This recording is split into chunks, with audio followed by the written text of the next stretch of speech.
Okay friends, to get started on our job, the first thing we have to do is safely raise and support the front of the vehicle so the wheels are off the ground. After that, you should have a splash shield that comes across the front. You're going to want to remove that. Ours is missing, so we don't have one to remove.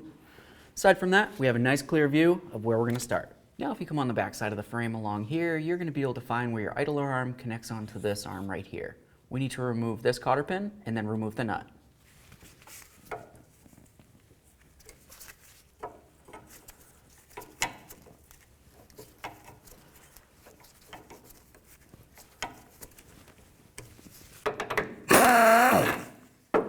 Now I'm just going to give this a couple loving bonks to break it free. With that broken free, the next thing we need to do is start removing our mounting nuts. You have one here and then two on the other side. The bolts for those are going to be located inside the holes on the opposite side of the frame. I'm just going to put my socket with my extension right through this hole onto the bolt, and then I'll take my wrench onto the nut. Now we can use our gun, or whatever you got, and remove the bolt. Now we'll just do the same to the other two. Now we're just going to separate this from the frame. All right, now we can grab this unit and get it out of here.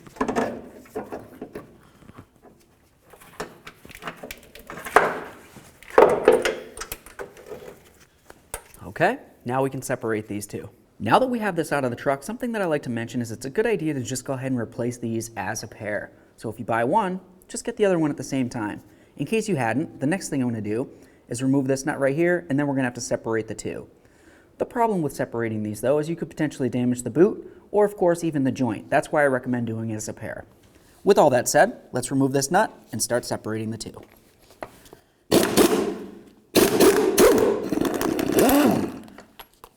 Now ours was fairly recently replaced, so it just kind of separated on its own. That's not typically the case. Generally what you're going to have to do is use a pickle fork, get right in between, and give it a couple loving bonks to separate it. Or even if you have it up on wood like this, a bonk like that, generally the vibration will break it free. Okay, so now it's going to be time to replace our idler arm assembly. Now let's get our pieces together. When we do this, we want to ensure that this is going to be facing in the same direction. So you have your studs both facing towards me, essentially. Now, of course, you're going to replace it with a brand new nut. Put on that new nut right there.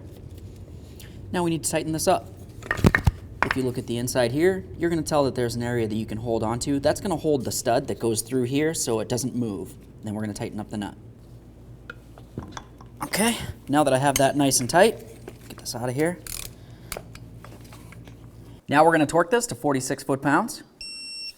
Let's use a little bit of red thread locker on all of our bolts. Let's get this back up and into the truck. When we do this, we want to try to line up all three of our bolt holes with our bolts. Also, you have the stud that needs to go through the rod that's on the other side of the frame. Get this up into its area. I'm going to start that stud into its rod where it belongs.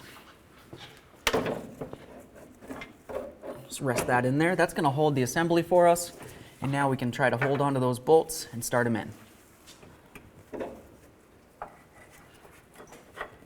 With all the bolts inside the assembly, let's continue on to putting on our washer. And then of course our mounting nut. We'll do the same to all three.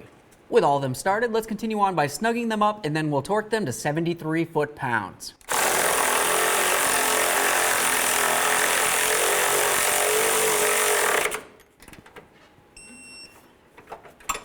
Let's get the bar up on here.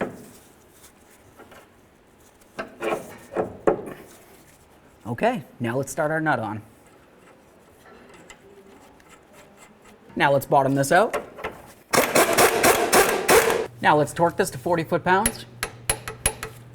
The next thing you want to pay attention to is the area on your stud that has a little hole on it. That's going to be for the cotter pin or the locking pin. You want to ensure that one of your slots is lined up with it. If it isn't lined up, just continue tightening until the very next slot does. Now let's get our locking cotter pin in there.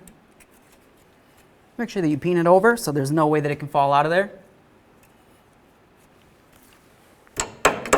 Now all we have left to do is go ahead and put our shield back on, assuming you have it. Aside from that, take it for a road test down to your local alignment shop.